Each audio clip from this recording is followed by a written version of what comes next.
अछूत कौन और कैसे? भूमिका। ये पुस्तक एक प्रकार से मेरी दूसरी पुस्तक शूद्र, वे कौन थे और वे कैसे हिंदी आर्य समाज का चौथा वर्ण बने, 1646 में प्रकाशित का शेषांश है। शूद्रों के अतिरिक्त हिंदू सभ्यता ने 3 और सामाजिक वर्गों को जन्म दिया है, जिनकी ओर जितना ध्यान दिया जाना चाहिए नहीं दिया गया। वे 3 सामाजिक वर्ग हैं। 1. जरायम पेशा जातियां, जिनकी जनसंख्या लगभग 2 करोड़ है। 2. आदिवासी जातियां, जिनकी जनसंख्या लगभग 1 करोड़ 50 लाख है। 3. अछूत जातियां, जिनकी जनसंख्या लगभग 5 करोड़ है। इन वर्गों का अस्तित्व एक जुगुप्सा का विषय है। यदि हिंदू सभ्यता को इन वर्गों के जनक के रूप में देखा जाए तो वह सभ्यता ही नहीं कहला सकती। ये तो मानवता को दबाए रखने तथा गुलाम बनाने के लिए शैतान का षड्यंत्र है। इसका ठीक नामकरण शैतानियत होना चाहिए। उस सभ्यता को और हम क्या नाम दे? किंतु हिंदू को इन 2 में से एक भी नहीं सूझी।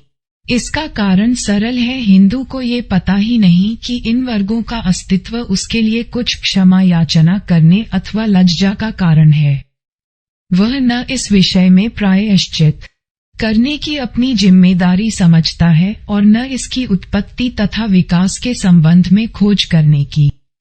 दूसरी ओर प्रत्येक हिंदू को यह विश्वास दिलाया जाता है कि उसकी सभ्यता न केवल सबसे अधिक प्राचीन है किंतु अनेक दृष्टियों से यह एकदम अनोखी भी है। हिंदू इन बातों को दोहराने में कभी नहीं थकता। हिंदू सभ्यता बहुत प्राचीन है। ये बात समझ में आती है और मानी भी जा सकती है, लेकिन ये बात समझ में नहीं आती कि वह हिंदू सभ्यता को अनोखी सभ्यता किस आधार पर कहता है। हिंदुओं को कदाचित यह अच्छा न लगे, किंतु जहां तक हिंदुओं का संबंध है, इस प्रकार की मान्यता का एक ही आधार हो सकता है। यह आधार इन वर्गों का अस्तित्व है, जिनकी जिम्मेदारी हिंदू सभ्यता के सिर है।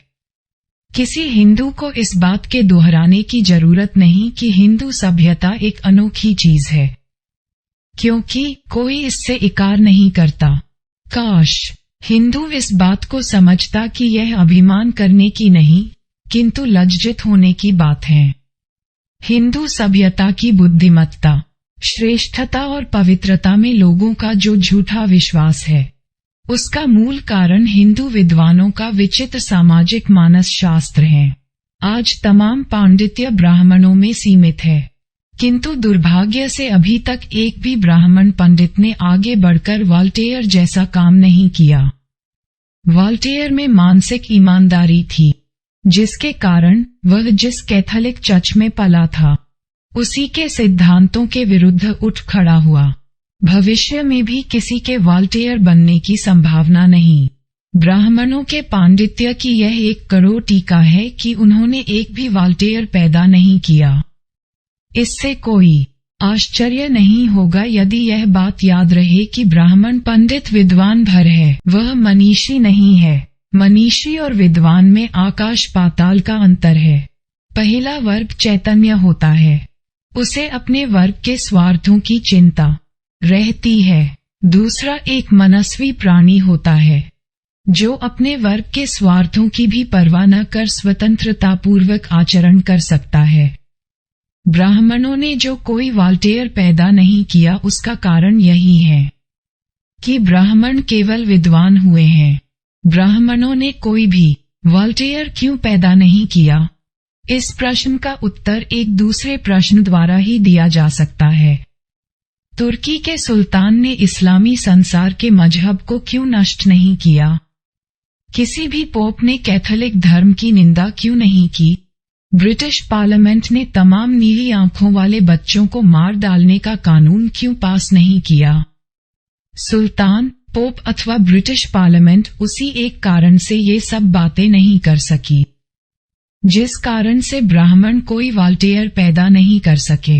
ये बात मान लेनी चाहिए कि किसी भी आदमी के आचरण को उसका अथवा उसके वर्ग का स्वार्थ अंदरूनी तौर पर बांध देता है और उसकी बुद्धि भी तदनुसार ही कार्य करती है। ब्राह्मण को आज हिंदू समाज में जो शक्ति और पद मिला हुआ है वह संपूर्ण रूप से इस हिंदू सभ्यता के ही कारण है, जो उसे मानव से कुछ बढ़कर स्वीकारी करती है और निचले वर्ग के लोगों पर नाना प्रकार की पाबंदियां लगात है, जिससे वे कभी विद्रोह करके ब्राह्मण की श्रेष्ठता को अस्वीकार न कर बैठें। जैसा स्वाभाविक ही है, प्रत्येक ब्राह्मण, चाहे वह रूढ़िवादी विचार का हो, चाहे प्रगतिशील हो, चाहे वह पुरोहित हो, चाहे गृहस्थ हो, चाहे पंडित हो, चाहे अपंडित हो, का स्वार्थ इस बात में है कि ब्राह्मण का ऊंचा स्थान बना रहे। ब्राह्मण वॉल्टेयर किस तरह हो सकते थे? ब्राह्मणों में यदि कोई वॉल्टेयर पैदा हो जाए तो वह उस सभ्यता के लिए एक निश्चित खतरा सिद्ध होगा, जिसकी रचना ही ब्राह्मणों की प्रधानता बनाए रखने के लिए हुई है। बात यह है कि ब्राह्मण की प्रतिभा को इस बात की चिंता बनी रहती है कि उसका स्वार्थ सुरक्षित रहे। उस पर यह एक भीतरी प्रतिबंध लगा हुआ है, जिसके कारण उसकी प्रतिभा उस सीमा तक नहीं खिलती जिस सीमा तक उसकी ईमानदारी और सच्चाई के कारण उसको खिलना चाहिए। उसे ये डर बना रहता है कि इससे उसके वर्ग और इसलिए अपने स्वार्थों को हानि न पहुंच जाए। लेकिन जो बात आदमी को चिढ़ाती है वह ब्राह्मणी साहित्य की पोल खोलने के किसी भी प्रयत्न के प्रति ब्राह्मण पंडित की असहनशीलता है। वह स्वयं तो जहां आवश्यक भी हो वहां भी मूर्तिभंजक का काम ब्राह्मणों को भी, जिनमें ये कार्य करने की योग्यता है, नहीं करने देगा। यदि कोई अब्राह्मण ऐसा प्रयत्न करे तो ये ब्राह्मण पंडित साजिश करके चुप्पी साध लेंगे, उसके कथन की ओर ध्यान ही नहीं देंगे, किसी मामूली बात को लेकर उसका एकदम विरोध करेंगे अथवा उसकी कृति को एकदम निकम्मा ठहरा देंगे। ब्राह्मणी साहित्य की पोल खोलने के काम में लगे हुए एक लेखक के नाते मैं इस प्रकार के नीचतापूर्ण व्यवहार का शिकार हो चुका हूँ। ब्राह्मण पंडितों के रुदन के बावजूद जिस कार्य की मैंने जिम्मेदारी ली है वह मुझे करते रहना चाहिए। इन वर्गों की उत्पत्ति कैसे हुई, यह एक ऐसा विषय है जिसमें खोज करने की आवश्यकता है। इस पुस्तक में इन अभागे वर्गों में से एक पर विचार किया गया है। तीनों में अछूतों की ही संख्या सबसे अधिक है, उन्हीं का अस्तित्व भी सबसे अधिक अस्वाभाविक है। इतना होने पर भी अभी तक उनके मूल का पता लगाने का कोई प्रयत्न नहीं हुआ। हिंदुओं ने ऐसा प्रयत्न आरंभ न किया हो, ये बात अच्छी तरह समझ में आती है। पुराने रूढ़िवादी हिंदू को छूत-छात मानने में कोई दोष ही नहीं दिखाई देता। उसके लिए यह एक सामान्य और स्वाभाविक बात है। इसलिए न इस संबंध में किसी प्रायश्चित की आवश्यकता है और न व्याख्या की। आधुनिक नए विचार के हिंदू को इसमें दोष दिखाई देता है, लेकिन उसे उसकी सार्वजनिक तौर पर चर्चा करते हुए लज्जा आती है। उसे इस बात का डर लगा है कि कहीं विदेशी यह न भांप जाएं कि हिंदू सभ्यता इस प्रकार की निंदनीय तथा विषभरी पद्धति अथवा सामाजिक व्यवस्था की जनक हो सकती है जैसी यह अछूतपन। लेकिन आश्चर्य की बात है कि अछूतपन ने सामाजिक संस्थाओं के यूरोपियन विद्यार्थी का भी ध्यान अपनी ओर आकर्षित नहीं किया। ऐसा क्यों हुआ, ये समझ में आना कठिन है, लेकिन बात ऐसी ही है। मैं इसलिए ये पुस्तक एक विषय में जिसकी हर किसी ने उपेक्षा की है, मार्गदर्शक प्रयत्न समझा जा सकता है।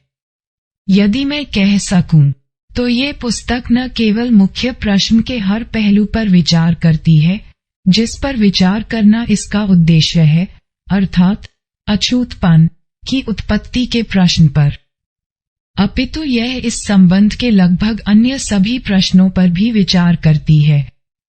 कुछ प्रश्न तो ऐसे हैं कि जिनका बहुत ही थोड़े लोगों को ज्ञान भी है। जिन्हें ज्ञान है वे उनके मारे हैरान हैं। उनकी समझ में नहीं आता कि उनका क्या उत्तर दें। इन प्रश्नों में से कुछ जिन पर इस पुस्तक विचार किया गया है ऐसे हैं जैसे 1. अछूत गांव के बाहर क्यों रहते हैं? 2. गोमांसाहार अछूतपन का कारण क्यों हुआ? क्या हिंदुओं ने कभी गोमांस नहीं खाया? अब्राह्मणों ने गोमांस खाना क्यों छोड़ दिया? ब्राह्मण क्यों शाकाहारी आदि बन गए? इस पुस्तक में इनमें से प्रत्येक प्रश्न का उत्तर सुझाया गया है। संभव है कि इस पुस्तक में जो उत्तर दिए गए हैं वे सभी दृष्टियों से संपूर्ण न हों, किंतु ये स्वीकार करना होगा कि यह पुस्तक पुरानी बातों पर एक नई दृष्टि से विचार करने का प्रयत्न अवश्य है। इस पुस्तक में अछूतपन की उत्पत्ति के बारे में जो विचार सरणी दी गई है वह सर्वथा नवीन है। उसकी मुख्य धाराएं ये हैं: 1. हिंदुओं और अछूतों में नस्ल की कोई भिन्नता नहीं। 2. अछूतपन की उत्पत्ति से पहले अपने मूल रूप में हिंदुओं और का भेद एक दल के आदमियों तथा पराये दलों के द्वित्रे हुए आदमियों ब्रोकन मेन का विभेद था। ये छितरे हुए आदमी ही आगे चलकर अछूत कहलाए। 3. जिस प्रकार नस्ल की भिन्नता अछूतपन का आधार नहीं है, उसी प्रकार पेशों की भिन्नता भी अछूतपन का श्राद्धार नहीं है। 4. अछूतपन की उत्पत्ति के मूल कारण 2 हैं: क. ब्राह्मणों की छितरे हुए बौद्धों के प्रति घृणा, ख. दूसरों के गोमांस भक्षण छोड़ देने पर भी छितरे हुए आदमियों का गोमांस खाते रहना। 5. अछूतपन के मूल का पता लगाने के प्रयत्न में हमें ये सावधानी रखनी चाहिए कि हम अछूत और पवित्र को एक न बना दें। जितने रूढ़िवादी हिंदू लेखक हैं उन्होंने अछूत और पवित्र को एक कर दिया है। यह एक गलती है। अछूत और हैं तथा अपवित्र और 6. यद्यपि एक वर्ग के तौर पर धर्मशास्त्रों के ही समय में अपवित्र लोगों का जन्म हो गया था, किंतु 400 ईस्वी के भी बहुत बाद में अस्तित्व में आए। ये निष्कर्ष मेरी ऐतिहासिक खोजों के परिणाम हैं। एक इतिहास को अपने सामने जो आदर्श रखना चाहिए उसे गोएके ने उपयुक्त शब्दों में रखा है। उसका कथन है, इतिहासज्ञ का कर्तव्य है कि वह सत्य को असत्य से, निश्चित को अनिश्चित से तथा संदिग्ध को अस्वीकरणीय से पृथक करे। हर एक खोजी को सर्वतोपरि अपने आप को ऐसा समझना चाहिए मानो वह किसी मुकदमे का निर्णय करने के लिए बैठा हो। उसे केवल इस बात पर विचार करना है कि गवाहियों के हिसाब से मुकदमे का पूरा और स्पष्ट रूप क्या है। तब उसे अपना निष्कर्ष निकालना है और अपना मत निर्णय देना है, भले ही उससे पहले आदमी से उसका निर्णय मेल खाए चाहे न खाए। ऐसी संबंधित समस्याओं को अदृश्य हुई कड़ियों से पाला पड़ा अकेला नहीं हूँ। प्राचीन भारतीय गोएके के इस उपदेश के अनुसार आचरण करने में कोई कठिनाई नहीं हो सकती, यदि तत्संबंधी आवश्यक घटनाएं ज्ञात हो। ये तमाम उपदेश बहुत मूल्यवान है और आवश्यक भी, किंतु गोएके हमें यह नहीं बताता कि इतिहास को जब बीच की एक कड़ी ही न मिले तो इतिहासज्ञ क्या करे। जब उसे महत्वपूर्ण घटनाओं के बीच के परस्पर के संबंध का कोई सीधा प्रमाण ही न मिले। मैं यह इसलिए कह रहा हूँ कि अछूतपन के मूल की खोज करने तथा दूसरी हल करने के अपने प्रयत्न में मुझे कोई नहीं है। निसंदेह इस मामले में मैं ही इतिहास के सभी विद्यार्थियों को उनका मुकाबला करना पड़ा है। भारतीय इतिहास ही की चर्चा करते हुए माउंट स्टुअर्ट एरफिस्टन ने लिखा है, लक्षयेंद्र के आगमन के पूर्व की किसी सार्वजनिक घटना की तिथि बता सकना कठिन है, और इस्लाम की विजय से पूर्व प्राकृतिक परिवर्तनों में किसी प्रकार के कार्य कारण संबंध को ढूंढ निकालने का प्रयत्न करना भी कठिन है। यह एक खेद भरी स्वीकृति है, किंतु इससे हमें कुछ सहायता नहीं मिलती। प्रश्न है, इतिहास का विद्यार्थी क्या करे? क्या जब तक उसे खोई कड़ी न मिल जाए तब तक अपने काम को रोक दे? मैं ऐसा नहीं समझता।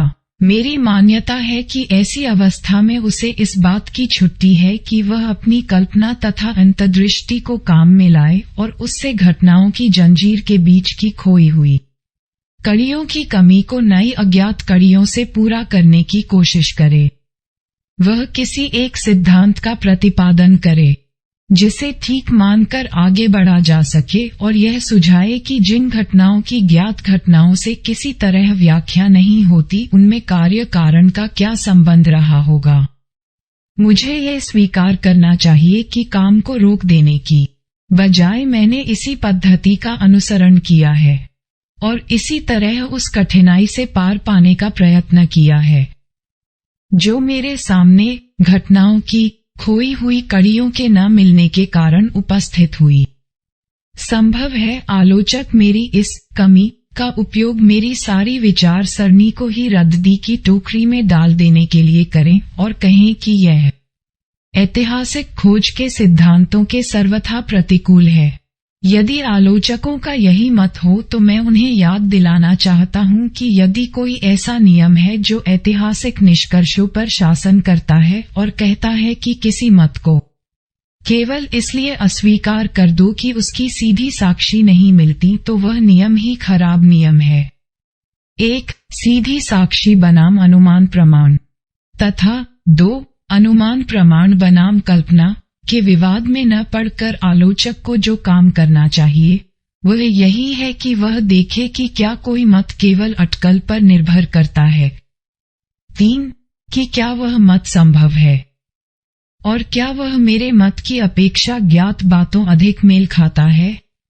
पहली बात के बारे में मैं कह सकता हूं कि केवल इसलिए कि इसमें कहीं कहीं कल्पना से काम लिया गया है कोई मत निराधार नहीं माना जा सकता।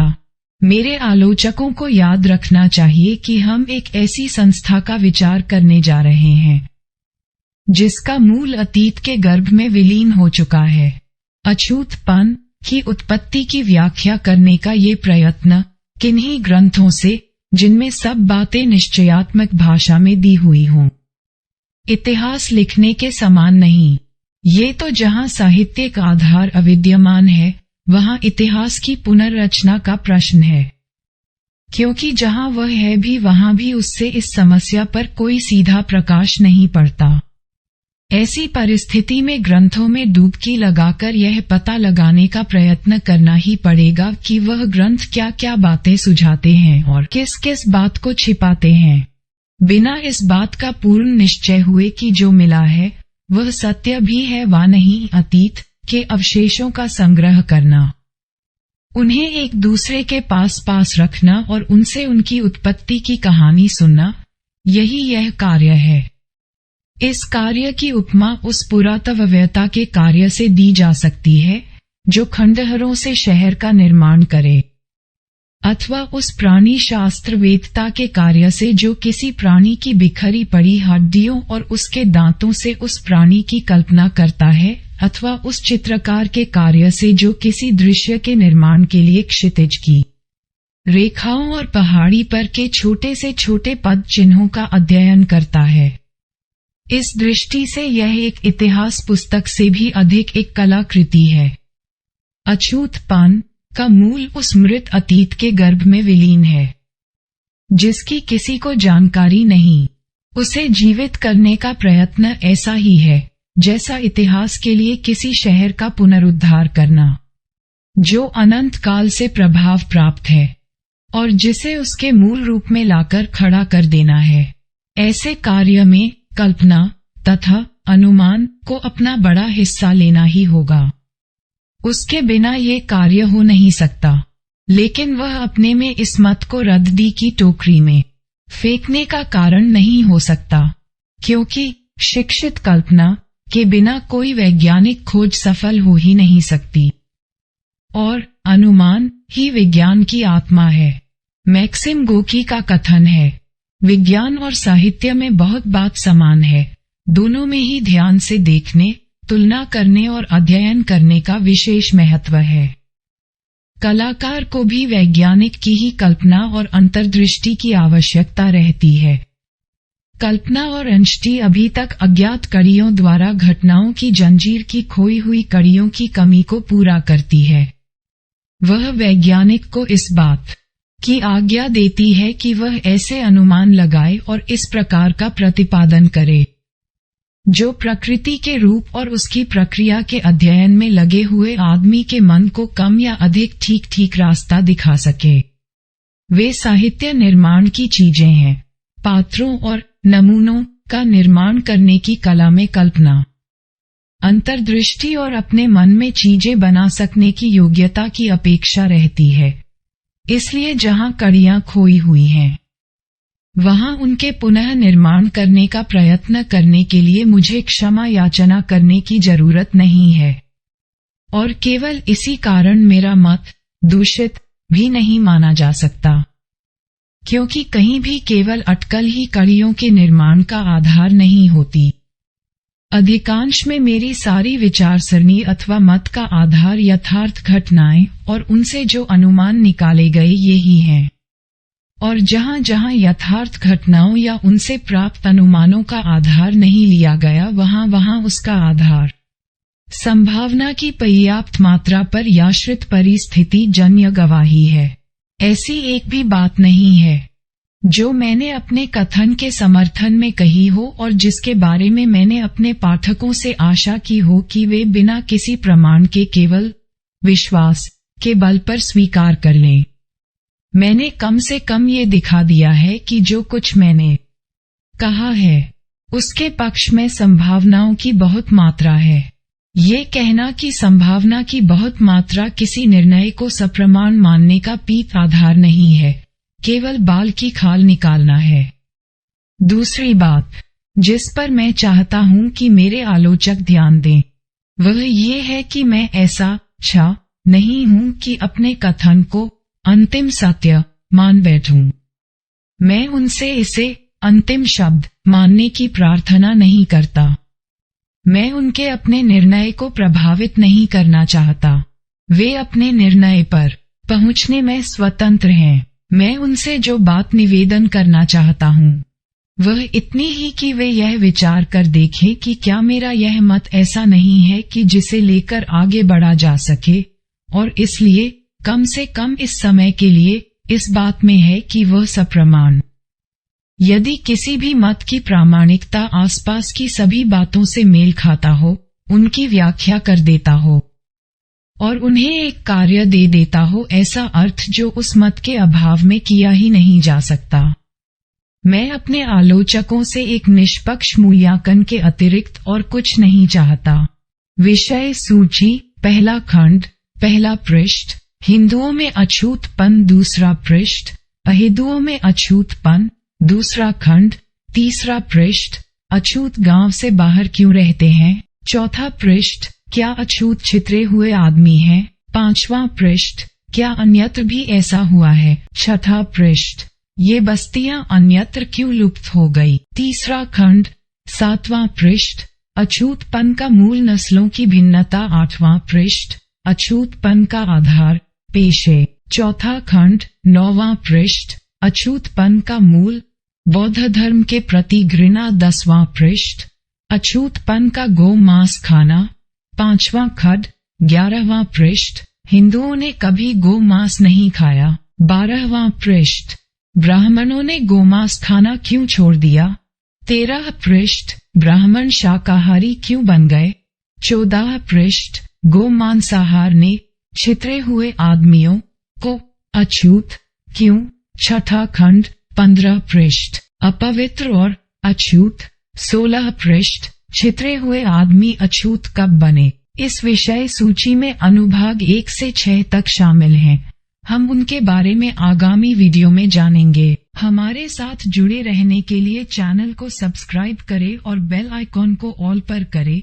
जब भी इस चैनल पर वीडियो अपलोड करें तो आप तक सबसे पहले पहुंच सके, और आपको वीडियो अच्छा लगे तो वीडियो को लाइक, शेयर और कमेंट करना ना भूले। जय भीम, जय संविधान। धन्यवाद।